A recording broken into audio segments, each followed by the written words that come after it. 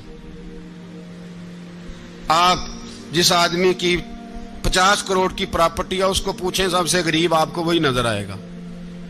وہ کہے گا میں ٹائٹ ہوں، حالات بڑے۔ میں کئی باری پوچھے انہوں نے، میں کہتا ترجمہ بھی 10 چھڑوں کی، ہمیں تو سمجھ نہیں آتی، اور ٹائٹ حالات کون سے ہوتے ہیں جی؟ جس آدمی کا کروڑوں میں کاروبار ہے نا، اس کو آپ چھیڑے وہ رونے لگ جائے گا، رونے۔ تو کئی میں نے ایسے دیکھے ہیں کرائے کا مکان ہے، ان سے پوچھیں صاحب کیا حال ہے، تو کہتے ہیں جتنی اللہ نے شان والی زندگی ہمیں عطا کی ہے کسی کو نہیں دی ہوئی۔ اس کا مطلب ہے خوشی بھی یہی ہے اور غم بھی یہی ہے، اندر سے خوشی ہے، اندر سے ہی۔ تُنے اگر راضی رہنا ہے تو ادھر سے رہنا ہے، ناراض رہنا ہے تو بس اپنے آپ کو خوش رکھے گا تو ہو جائے گا۔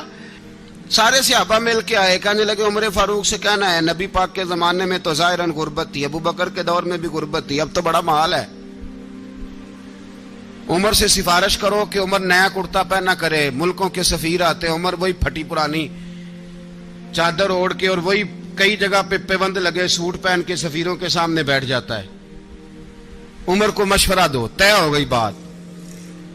سب نے جب مشورہ دے لیا تو سارے کہنے لگے یہ بتاؤ شیر کی مونچھ کو ہاتھ کون لگائے گا؟ کہنا کس نے ہے؟ بندہ بھی تو ڈھونڈو نا۔ نے کہا جناب میرا یہ خیال ہے کہ مولا علی شیر خدا کہیں گے، کیونکہ جس شخص کی عمر کو سب سے زیادہ حیا کرتے دیکھا وہ شیر خدا مولا علی ہے رضی اللہ تعالی علی کہیں گے۔ اس لیے کہ جناب علی تو کئی دفعہ جب گفتگو کرتے تھے تو حضرت عمر چپ کر جاتے تھے اور فرماتے تھے علی نہ ہوتا تو میں ہلاک ہو جاتا۔ تو کہا علی سے کہو۔ جناب علی شیر خدا کو بلایا، کس کام کے لیے جی؟ اللہ اکبر۔ یہ ذرا آپ نے اس دور پہ اس بات کو ذرا لاکا جناب ان سے کہیں کہ زیادہ نہیں، ایک کرتا نیا پہن لے، سفیر آتے ہیں وزیر آتے ہیں تو ایک کرتا نیا پہن لے۔ حضرت علی کو بلایا، آپ فرمانے لگے کوئی اور بات ہوتی تو میں کہہ دیتا، یہ والی میں نہیں کہہ سکتا، کوئی اور ہوتی تو میں عمر کو کئی دفعہ کہہ دیتا ہوں، جلال میں بھی تو سن، یہ والی میں نہیں کہہ سکتا، میں تمہیں ایک مشورہ دیتا ہوں۔ کہا وہ کیا؟ کہنے لگے سیدہ عائشہ صدیقہ سے کہو، وہ مومنوں کی ماں ہیں، عمر ٹالے گا نہیں۔ اماں جی سے جا کے کہا اماں جی نیا کرتا عمر سے کہیں پہن لیں، وزیر آتے ہیں بڑے بڑے لوگ تو چلو کوئی حرج نہیں۔ اماں جی نے کہا اچھا کوئی بات نہیں میں بلا لیتی ہوں۔ جناب عائشہ نے پیغام بھیجا، جب خادم نے کہا نا مصطفیٰ کے گھر سے پیغام آیا ہے تو 20 لوگ بیٹھے تھے، عمر کانپتے ہوئے اٹھے، کانپتے دوڑے۔ حضرت عائشہ پردے میں تھی تو فرماتی ہیں عمر اتحیات کی حالت میں بیٹھ گئے۔ کہا اماں جی دیر تو نہیں ہو گئی مجھے آنے میں؟ کہا نہیں ٹائم پہ آ گئے ہو۔ کس لیے بلایا تھا؟ کہا عمر دیکھو غربت کے معاملات اور ہوتے ہیں، جب اللہ آسانی دے تو کوئی چیز استعمال کرنا حرام نہیں ہوتی، اگر حرام ہے تو بتاؤ۔ کہا نہیں اماں جی حلال ہی ہے۔ تو فرمایا پھر اتنے سفیر آتے ہیں مشیر آتے ہیں، اب تو مال غنیمت بڑا آتا ہے، ڈھیر لگ جاتے ہیں مسجد میں، تو چل ایک نیا کرتا تم بھی پہن لیا کرو، اور آپ نیا کرتا پہنو گے تو دھاک بیٹھے گی غیروں پر۔ تو صحابہ کا مشورہ ہے کہ آپ نیا لباس پہنے۔ اماں جی کہتی ہے میں نے حکم دیا تو عمر چپ کر گئے، گردن جھک گئی۔ تھوڑی دیر کے بعد سیدنا عمر فاروق نے سر اٹھایا تو داڑھی پہ آنسو گر رہے تھے، رو پڑے، کہنے لگے پاک محبوب کی پاک بیوی جیسے حکم کرتی ہو میں حاضر ہوں، پر مجھے وہ والا لباس پہنانا جو میرے مصطفیٰ نے پسند فرمایا ہے۔ اگر یہ رنگ رسول پاک کا ہے تو میں حاضر ہوں، اور اگر نبی پاک کا نہیں تو پھر جیسے آپ حکم کریں۔ جناب عائشہ کہتے ہیں عمر روئے تو میں زیادہ روئی، میرا پلو بھیگ گیا آنسوؤں سے۔ میں نے کہا عمر آپ جائیے۔ عمر یوں نکلے تو جو صحابہ کھڑے تھے وہ کونے میں تھے، سارے آ گئے۔ کہا اماں جی کیا بناؤ؟ فرمایا بھائی تم سب جو باتیں کہتے ہو وہ اپنی جگہ ٹھیک ہیں، پر عمر جو بات کرتا ہے وہ سب سے زیادہ ٹھیک ہے۔ عمر جس پہلو پر بات کرتا ہے وہ یار ایسی عاجزی، ایسا رنگ، ایسا انداز، ایسا طرز حیات، ایسی زندگی. اولاد کے معاملے میں لوگ بزدل ہو جاتے ہیں، بزدل. پر حضرت عمر کا بیٹا مصر گیا، وہاں سے کمائی کر کے لایا، تجارت کرنے گیا، لاکھوں کا مال. کون سا باپ ہے دنیا میں جس کا بیٹا باہر سے پیسے لے کے آئے تو ابا تفصیل پوچھے کہ بیٹا کہاں سے کمائے، کہاں سے لایا، کتنے ملے، کیوں آئے؟ کون سا باپ تفصیل پوچھتا ہے؟ ابا تو کہتا ہے لا صحیح، اور تعریفیں کرتا ہے میرا بیٹا بڑی کمائی کرتا ہے. کبھی پوچھا ہے اس سے کہ ڈیوٹی صحیح دیتا ہے کہ نہیں؟ کبھی پوچھا ہے کہ تو ایمانداری کی روزی لاتا ہے کہ حرام کی کماتا ہے؟ یہ باپ کی ذمہ داری ہے، یہ اماں کی ذمہ داری ہے. پھر کہتا ہے بیماری کیسے آ گئی، پریشانی کیسے آ گئی؟ تو نے کبھی سوال کیا اپنی اولاد سے؟ حضرت عمر فاروق رضی اللہ تعالیٰ عنہ کا بیٹا مصر سے پیسے کما کے لایا تو جناب عمر نے بلایا، فرمایا بیٹے اتنی تو تیرے پاس راس ہی نہیں تھی، تھوڑے سے تو پیسے لے کے گیا تھا، اتنی کمائی کیسے ہو گئی؟ اتنے تو پیسے نہیں تھے صاحب، کہاں سے کمائی لائے؟ اس نے کہا ابا جی وہ جو میرے چچا ہے نا مصر کے گورنر، آپ کے دوست، انہوں نے میری مدد کی ہے. فرمایا جتنے لوگ گئے تھے سب کی ہے مدد اس نے؟ کہا نہیں صرف میری کی. فرمایا تیری کیوں کی؟ تیری کیوں کی؟ کہا حضور آپ کے دوست ہیں. فرمایا چپ کر، حضور انہوں نے مجھے اتنے پیسے دیے، میں نے کاروبار میں ڈالے تو نفع آیا تو میں ان کی رقم دے کے. فرمایا خاموش ہو جا، باقی جتنے لوگ گئے تھے سب کی مدد کی اس نے؟ کہا نہیں حضور صرف میری کی. فرمایا اس نے تیری مدد نہیں کی، اس نے خلیفہ کے بیٹے کی مدد کی، اس لیے کہ وہ خلیفہ کو اپنے حق میں نرم کر سکے. فرمایا آدھا مال تیرا ہے، آدھا مال غنیمت کا ہے، مال خزانہ کا ہے، مسلمانوں کا ہے، اس لیے کہ تو جو وہاں سے مال کما کے لایا ہے وہ اپنے باپ کے خلیفہ ہونے کی وجہ سے کما کے لایا ہے، لہذا رکھ ادھر. یہاں کہتے ہیں کدھر سے آیا، کیسے آیا، کون سا حساب دیں، کیا کریں؟ او بھائی حضرت عمر رضی اللہ تعالیٰ عنہ کا اپنی اولاد کے بارے میں یہ رنگ ہے. ایک جنگ سے نا خوشبو آئی، خوشبو بڑی مہنگی ہوتی تھی، عرب میں خوشبو آج بھی بڑی مہنگی ہے، وہ زیادہ استعمال کرتے ہیں. میری باتوں کی سمجھ آ رہی ہے میرے بھائی؟ بڑی مہنگی خوشبو تھی. جب وہ خوشبو آئی تو حضرت عمر نے کہا، گھر میں پہلے پہنچی حضرت عمر کے، چونکہ زیادہ عورتیں استعمال کرتی تھی گھر کے اندر خوشبو، مرد بھی لگاتے تھے. حضرت عمر نے اپنی بیوی سے کہا، آپ کی زوجہ تو تھی وہ بڑی خوشبو کو پسند کرتی تھی. حضرت عمر نے اپنی زوجہ سے کہا کہ خوشبو لاؤ، میں نے ایک عورت کی ڈیوٹی لگائی ہے، وہ خوشبو تول کے نا تو حصہ برابر صحابہ میں بانٹ دے گی. تو آپ کی زوجہ کہنے لگی کسی بی بی کی ڈیوٹی لگانے کی کیا ضرورت تھی، میں جو موجود تھی میں بانٹ دیتی ہوں تول کے حصہ برابر. آپ نے فرمایا نہیں تو رہنے دے، فلانی بی بی بانٹے گی. کہا حضور میں نے بھی بانٹنی ہے، میرے پہ کچھ حق ہے؟ آپ نے فرمایا نہیں تو تفصیل نہ پوچھ، تو خوشبو دے دے، کوئی اور بانٹے گی. خاتون خانہ تھی نا، کہنے لگی نہیں مجھے بھی آج آپ کو بتانا ہی پڑے گا کہ کوئی جو بانٹ سکتی ہے تو میں کیوں نہیں بانٹ سکتی؟ زوجہ کہتی عمر نے بات کی تو میری چیخیں نکل گئیں. حضرت عمر فرمانے لگے جب تو خوشبو بانٹے گی نا تیرے ہاتھوں کو بھی لگے گی، تیرے دوپٹوں کو بھی لگ جائے گی. اگر رب کریم نے مجھ سے سوال پوچھا کہ عمر خوشبو تو مسلمانوں کی تھی، تیری بیوی کے دوپٹے کو کیوں لگ گئی، تو میں اللہ کے حضور کیا جواب دوں گا؟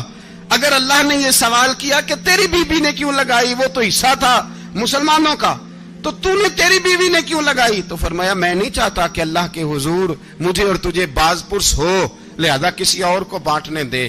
زوجہ روئی اور تڑپ کے کہنے لگی عمر مجھے لگتا ہے صبح قیامت بھی تیری بیوی ہونے کی وجہ سے اللہ مجھے جنت عطا فرما دے گا، تیری زوجہ ہونے کی برکت سے. بھائی یہ معیار رکھا، خدا کی قسم ایسا شخص تاریخ میں دوبارہ نہیں آیا. اتنا بڑا آدمی، اتنا بڑا شخص، اتنا بڑا آدمی، اور پھر رنگ یہ ہے کہ عمر 22 لاکھ مربع میل کا حکمران، 22 لاکھ، اور کھجور کے درخت کے نیچے مٹی کا ڈھیلا لے کے سو گئے ہیں، پرواہ کوئی نہیں، کوئی مسئلہ ہی نہیں. 2 غلام ساتھ بیٹھے تو ایک روٹی حضرت عمر نے گھر سے منگوائی، تھوڑا سا سرکہ، تو غلام کہنے لگے ہم نے بھی کھانی ہے. فرمایا کوئی حرج نہیں، روٹی کو پیٹ بھر کے کھانا ضروری تو نہیں، 3 حصوں میں بانٹ لیتے. ایک آدمی آیا ہوا تھا مصر کا رہنے والا ملنے کے لیے. اس نے پوچھا عمر کدھر ہے؟ تو کہا وہ ادھر جاؤ مسجد میں بیٹھے ہوں گے. اور واپس آیا تو کہنے لگا وہاں تو 3 غلام بیٹھے ہیں, ایک روٹی بانٹ بانٹ کے کھا رہے ہیں, لگتا ہے کئی دنوں سے روٹی نہیں ملی. کہا 3 غلام تو کوئی نہیں, وہاں 2 ہی تھے, تیسرے تو امیر المومنین تھے. اس نے کہا نہیں نہیں 3 غلام ہیں, کپڑے بھی ایک طرح کے پہنے ہوئے ہیں, بلکہ 2 کے تو پھر صحیح ہیں, تیسرے کے تو زیادہ ماڑے ہیں. کپڑے بھی ایک طرح کے, کھانا پینا بھی ایک طرح کا, اور ان کا نشست برخاست بھی ایک طرح کی ہے, لہذا کوئی فرق نہیں. حضرت ابو ہریرہ کہتے ہیں میں لے کے آیا, اور جناب عمر کو جب میں نے کچی زمین میں تامت سمیٹ بیٹھے دیکھا تو میں رو پڑا. میں نے اس مصر سے آنے والے کو کہا تو اس کے جلوے دیکھ, اگر اس کی ذات میں اتنا حسن ہے تو محمد عربی کا مقام کیا ہوگا. یہ مقام غور ہے, مقام غور. 10 محرم کو لوگ دیگے پکائیں گے نا, نہیں پکانی ہے؟ کوئی بول دے نہیں, ہاں نہ نہیں کر دے. پروگرام بدلیا تو نہیں دی عید کی کہ وہ ایک کام شروع ہوا ہے لات ٹائٹ ہونے والا. کیوں جی پکنی ہے نا دیکھیں 10 محرم کو انشاءاللہ تعالی. ہم بھی پکائیں گے انشاءاللہ, یہاں بھی پروگرام ہوگا. تو 10 محرم کو جو دیگ پکنی ہے تو ایسا نہیں ہو سکتا کہ 1 محرم کو حضرت عمر کے نام کی بھی کوئی پک جائے. اگر امام حسن حسین کے نام کی دیگیں پکے تو جو امام حسن حسین سے پیار کرنے والے ہیں, جو امام حسن حسین سے, ہم لوگوں نے بھی عجیب رٹا اپنایا ہے نا. ہم لوگ بات کا ایک پہلو دیکھتے ہیں, دوسرا نہیں دیکھتے. حضرت امام حسن اور حسین کو بھی نبی پاک نے شہید کہا, اور جناب عمر کو بھی رسول اللہ نے خود شہید فرمایا. فرمایا شہید ہے, خود فرمایا اپنی زبان سے کہ یہ شہید ہے, خود میرا عمر شہید ہے. تو ان کے نام کی دیگ نہیں پکنی چاہیے, اس طرف نہیں ہماری توجہ ہونی چاہیے. اور اہل بیت نبو, یہ بات میں پہلے بھی کرتا ہوں, آج پھر کرنا ضروری سمجھتا ہوں. اہل بیت کا پیار سن لو کان کھول کے, اہل بیت کا پیار اگر ہمیں کسی نے سکھایا ہے تو سیدنا عمر فاروق نے سکھایا ہے. اہل بیت نبوت کی محبت اگر کسی نے سکھائی ہے تو کس نے سکھائی ہے؟ بول کے بتائیے. حضرت عمر نے. اہل بیت کا پیار ہمیں حضرت عمر نے بول کر کے سکھایا ہے. بھائی یاد رکھیں, کسی کی طاقت نہیں تھی دم مارنے کی حضرت عمر کے سامنے, طاقت ہی نہیں تھی. کیسر و کسرا کانپ جاتے تھے, جرأت ہی نہیں کرتے تھے حضرت. اور ہمارے تو تعلقات بڑے ہیں نا غیروں سے. حضرت ابو موسیٰ اشعری رضی اللہ تعالیٰ عنہ فرماتے ہیں میرا منشی سائی تھا, وہ کاتب کہتے تھے وہ لوگ, میرا حساب کتاب عیسائی تھا. تو فرماتے ہیں ایک دن میں نے وہ سارا حساب کتاب لین دین کے حضرت عمر کو دکھایا تو فرمانے لگے جس نے لکھے ہیں اس کو بلاؤ. کہنے لگے ضرور مسجد نہیں آ سکتا. کیوں نہیں آ سکتا؟ کہنے لگے وہ عیسائی ہے. کہتے ہیں حضرت عمر جلال میں آ گئے. آپ فرمانے لگے جنہیں رب دور کرتا ہے تم کیوں قریب کرتے ہو؟ جنہیں اللہ دور کرتا ہے. فرمایا تم غیروں کو اگر عہدے دو گے تو اپنوں کا کیا بنے گا؟ اگر تم غیروں کو عہدے دو گے تو اپنوں کا. یہ سوچ ہے جو آج برما کے مسلمانوں کے لیے بھی ضروری ہے. کہا اگر تم غیروں کو عہدے دو گے تو اپنوں کا. ہم نے غیروں کو عہدے دیے تو دیکھا نا اپنے کس طرح کاٹے جا رہے ہیں. غیروں کو جو عہدے دے دیے جرانے سارے غیروں سے. روز دعویٰ ہوتا ہے چین ہمارا سجن ہے, چین ہمارا دوست ہے. او بھائی دوست ہے تو اس سے کہو نا کہ برما تو تمہاری ایک چھوٹی سی ریاست ہے, چین کے بغیر تو وہ سانس بھی نہیں لے سکتا. اس کو کہو نا اس حکومت پہ دباؤ ڈالے. لیکن ہم لوگوں نے غیروں کو عہدے دیے تو اپنے پس گئے.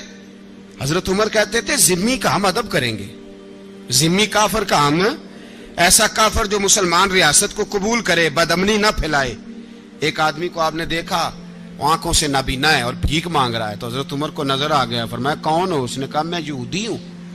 فرمایا بھیک کیوں مانگتے ہو؟ کہا جب تک تندرست تھا مسلمانوں کو جزیہ دیتا تھا, بوڑھا ہو گیا ہوں کیا کروں. حضرت عمر نے گھوڑے کی پشت پہ بٹھایا, کافر کو گھوڑے کی پشت پہ بٹھایا اور بٹھا کے مدینے لائے. حضرت علی شیر خدا وزیر خزانہ تھے. فرمایا علی اس کا وظیفہ جاری کرو.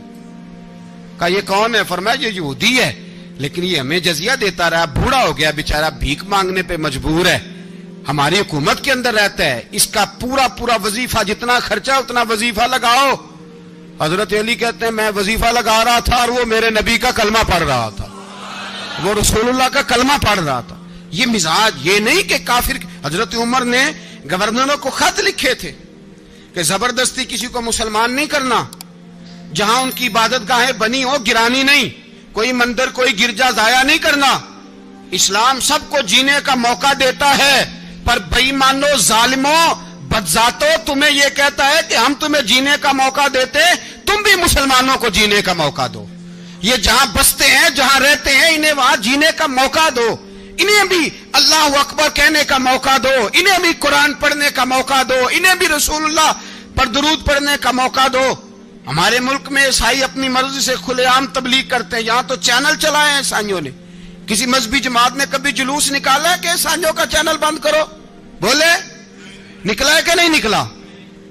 کتنے ظلم کی بات ہے. ہم جب غیر کو اتنا تحفظ دیتے ہیں, اتنا تحفظ دیتے ہیں. ہم نے دیکھا ہے, مجھے بیسیوں لوگوں نے عید پہ ٹیلی فون کیے کہ عیسائیوں کو قربانی کا گوشت دے لیں, مجبور ہیں جی, دروازے پہ آ گئے ہیں, ہمارے کام کاج کرتے ہیں. بیسیوں لوگ, عام آدمی کے دل میں ان کا اتنا جذبہ ہے. وہ مسائل کا بیان کرنا ایک علیحدہ بات, لیکن ہمارے دل کافر کے حق میں بھی نرم ہو جاتے ہیں. تم کس قدر زیادہ بے ایمان ہو اور کفر کس قدر زیادہ ذلیل ہو گیا ہے کہ مسلمان کے حق میں نرم ہوتا ہی نہیں. اور اس سے بڑے ذلیل وہ ہیں جو ان ذلیلوں کے سپورٹر ہیں. وہ کسی عرب ملک کے حکمران ہو یا کسی اور جگہ کے, وہ بڑے ذلیل ہیں جو ان ذلیلوں کے سپورٹر ہیں, جو برما کی بچیوں کے قتل پر اپنی حکومتیں چمکا رہے ہیں. انہیں شرم نہیں آتی.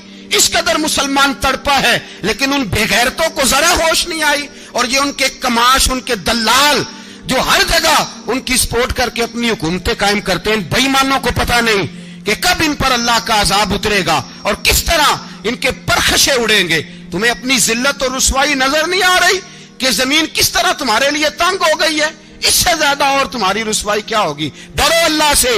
اور یہ تو دنیا کا عذاب ہے. ان بطش ربک لشدید, میرا رب کہتا ہے قیامت تو قائم ہونے دے. جتنا سخت تیرے رب کی پکڑ ہے اتنی کسی دوسرے کی ہو سکتی. یاد رکھیں اور تھوڑا احتیاط کریں ہم سب لوگ بھی, جو ہم لوگ آدھی زبان بول کے بھی ان کی سپورٹ کرتے ہیں. اب شرم آنی چاہیے ہمیں ان حکومتوں کی سپورٹ کرتے جو مسلمانوں کی لاشوں کے اوپر حکومتیں قائم کرتے ہیں. شرم آنی چاہیے. بہرحال بات دور نکل جائے گی اور میں اپنے مضمون پہ رہتا ہوں. اہل بیت کا پیار اگر سکھایا ہے تو جناب عمر نے سکھایا ہے رضی اللہ تعالی عنہ. امام حسن ملنے, آپ یقین کریں میں جب اس واقعہ کو پڑھتا ہوں تو میرا دل جھوم جاتا ہے. میں کہتا ہوں یار ڈاڈا ہونا اپنی جگہ پہ, عشق ہونا اپنی جگہ پہ, انسان کا باوقار ہونا اپنی جگہ. جہاں کھڑے ہونا تھا وہاں یہ کھڑے ہوتے تھے, اور جہاں جھکنا تھا وہاں یہ. ان لوگوں میں اقبال نے کہا تھا تیری نگاہ ناز سے دونوں مراد پا گئے, عقل غیاب و جستجو عشق حضور و اضطراب. جہاں اگر آیا ہے سامنے کیسر و کسرا تو عمر جیسا دلیر کوئی نہیں. اگر سامنے آیا ایران کا بادشاہ تو عمر جیسا تگڑا کوئی نہیں. اگر آیا ہے سامنے غسان کا بادشاہ تو عمر جیسا عادل کوئی نہیں. لیکن اگر علی کا بیٹا آیا ہے, اگر فاطمہ کے لال پارے آئے ہیں, تو پھر فاروق اعظم سے جیسا محب کوئی نہیں, پھر ان سے جیسا پیار کرنے والا کوئی نہیں. اندر بیٹھے ہیں جناب عمر, اندر تنہائی میں کچھ وزیروں سے گفتگو ہو رہی ہے, میٹنگیں جاری ہیں. آپ کے بیٹے ملنے آئے جناب عبداللہ ابن عمر. ابا جی ملنا ہے. بات ٹھہرو, بات کر رہا ہوں, کوئی نہ اندر آئے. صاحب زیادہ باہر کھڑا ہے. تھوڑی دیر گزری تو امام حسن بھی آ گئے. کون آئے؟ آپ کو جو ملے گا امام صاحب کا نام لینے سے, وہ سردار ہیں جنتیوں. کون آئے؟ سارے بولیے. امام حسن, تیری نسل پاک میں ہے بچہ بچہ نور کا, تو ہے نے نور تیرا سب کرانا. امام حسن آئے تو حضرت عبداللہ ابن عمر کو دروازے پہ کھڑے دیکھا. کہا امیر المومنین کہاں ہیں؟ کہنے لگے حضرت عمر کے بیٹے. کہنے لگے وہ اندر بیٹھے, کچھ میٹنگ ہو رہی ہے, اور انہوں نے کہا کوئی اندر نہ آئے, لیکن آپ جانا چاہیں تو چلے جائیں. آپ جانا چاہیں تو, تیری نسل پاک میں ہے بچہ بچہ نور, آپ جانا چاہیں تو چلے جائیں. تو انہوں نے کہا جب آپ باہر کھڑے ہیں تو مجھے کوئی اتنا ضروری کام نہیں, اور ابھی زور کی نماز تھوڑی دیر میں ہوگی, میں مسجد میں مل لوں گا امیر المومنین سے. یہ بات کہہ کہ امام حسن چلے گئے. یار اتنی بڑی بات نہیں تھی, اتنی بڑی بات نہیں تھی. وہ میرے استادوں کا بیٹا بھی آئے تو کہا ٹھیک ہے جی وہ سوئے ہوئے ہیں, کوئی غرض نہیں یار, میں ٹھہر کے آ جاؤں گا. کوئی بڑی بات نہیں تھی, دیکھا جائے تو بڑی بات نہیں تھی, پر بات بہت بڑی تھی اس لیے کہ یہ خالی حسن نہیں, یہ حسن ابن علی ہے. یہ حضرت فاطمہ کے لخت جگر. حضرت عمر باہر نکلے, عبداللہ ابن عمر سے پوچھا کوئی آیا تو نہیں؟ تو کہا حضور امام حسن آئے تھے. تو کہا پھر شہزادے کو اندر کیوں نہیں بھیجا؟ کہا میں نے کہا تھا. وہ کہنے لگے اگر امیر المومنین مصروف ہیں تو میں ظہر میں مل لوں گا. حضرت عمر رونے لگے, فرمایا بیٹے تو نے اچھا نہیں کیا. پھر مسجد نہیں گئے, سیدھے امام حسن کے دروازے دستک دی. امام حسن باہر آئے, کہا شہزادے آئے تھے تو ملے کیوں نہیں؟ تو امام حسن کہنے لگے حضور آپ کا اپنا بیٹا دروازے پہ کھڑا تھا, آپ کا اپنا بیٹا دروازے پہ کھڑا تھا, اور منع بھی کیا تھا آپ نے تو میں زور میں مل لیتا.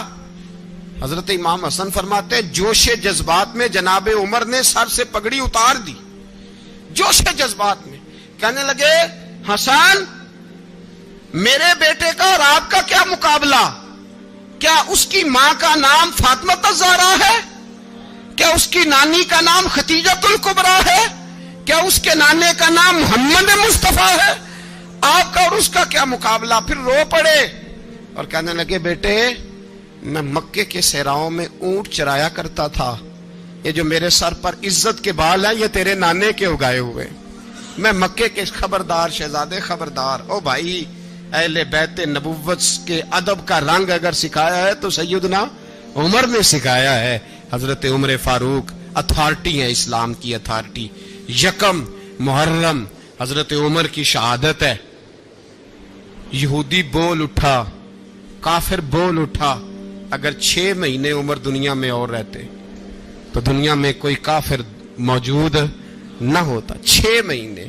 اور جب اس بطل جلیل کا جنازہ اٹھا, اللہ بخاری پڑھیے نا, اللہم ارزقنا شہادت فی سبیلک, اللہ بسترے کی موت نہ دینا, شہادت کی دینا. عمر شہید ہوئے, مسجد نبی میں نماز پڑھاتے, اور جب جنازہ اٹھا تو مدینے کا پھر پیچھے جو دلیر بچے وہ مولا علی تھے. مولا علی, جناب عمر کا جنازہ اٹھا تو سب سے پہلی ہائے جو نکلی وہ حضرت علی کی زبان سے نکلی, اور حضرت علی کی ساری داڑھی آنسوؤں سے بھر گئی. لوگوں نے کہا کہ علی کیا ہوا؟ فرمانے لگے تم دیکھ نہیں رہے جنازہ کس کا اٹھا ہے, پلٹ کے دیکھو تو صحیح, تم پتہ نہیں یہ کون گیا ہے. کہ حضور کیا ہوا؟ آپ فرمانے لگے عمر اس طرح کے کام کر کے گیا ہے, اب ان کے رستوں پہ کون چلے گا؟ کون اس کے جگر راہ وفا میں؟ میں نقش ایسے چھوڑ آیا ہوں, میں جس منزل سے گزرا ہوں وہ اب تک یاد کرتی ہے. حضرت علی حضرت عمر کے جنازے پہ کھڑے ہو کے کہتے ہیں اللہ مجھے اس طرح کے عمل کرنے کی توفیق دے جس طرح کے عمر کر کے گیا. میرے بھائی بطل عزیز, بطل حریت حضرت عمر رضی اللہ تعالیٰ عنہ جو اپنی زندگی انقلاب والی گزار کے گئے. عمر جب دنیا سے گئے تو 80 دینار کا قرضہ تھا, 22 لاکھ مربع میل کا حکمران. اور اپنے بیٹے سے کہنے لگے بیٹے کوشش کرنا تیرے خاندان والے مل کے میرا قرضہ اتار دے, میری قبر پہ بوجھ نہ رہے, اور اگر خاندان والے مدد نہ کریں تو میرے دوستوں سے بات کرنا, وہ مدد نہ کریں تو پھر علی سے بات کرنا. ان کا پیار آپس میں اتنا, اور تو اختلاف ثابت کر رہا ہے. 80 دینار کا قرضہ چھوڑ کر حضرت عمر دنیا سے گئے, اور جاتی دفعہ کہہ گئے میرے بعد میرے بچوں کو حکومت کے مشورے میں بھی شامل نہ کرنا, حکومت کے مشورے میں بھی میری اولاد شامل نہ ہو. اتنا بڑا شخص اتنا بڑا رنگ دے کے یکم محرم کو جب عمر فاروق کا وصال ہوا تو بیٹے سے کہنے لگے اماں عائشہ سے جا کے کہو میرا بھی نبی پاک کے روزے میں دفن ہونے کو دل کرتا ہے. ایک قبر کی جگہ ہے اماں جی نے اپنے لیے رکھی ہے, بخاری ہے بخاری. حضرت عائشہ کے پاس صاحبزادے گئے, کہنے لگے اماں جی عمر کو زخم لگ گیا ہے, حالت بڑی پریشانی والی ہے. وہ کہتے ہیں اگر اماں اجازت دیں. سید عائشہ رو پڑی, فرمانے لگی کہ اپنی قبر کی جگہ تو نہیں نہ کسی کو دیتا, پر عمر نے کمال ہی بڑا کیا. اسے کہو جاؤ گنبد خضرا میں قیامت تک جو مصطفیٰ پہ اور ابو بکر پہ سلام پڑے گا وہ تجھ پہ بھی سلام پڑھ کے جائے گا, جاؤ میں نے جگہ دی. اعلیٰ حضرت فاضل بریلوی رحمت اللہ علیہ فرماتے ہیں وہ عمر جس کے آداب شیدہ شکر, اس خدا دوست حضرت پہ لاکھوں سلام, اس خدا دوست حضرت پہ. آپ یقین کریں منبر پہ بیٹھا ہوں، حضرت عمر کا جب نام لیتا ہوں تو میرے وجود کے رونگٹے کھڑے ہو جاتے ہیں. حضرت عمر کی زندگی جب پڑھتا ہوں تو لگتا ہے خدایا ایسے شخص بھی دنیا میں آئے.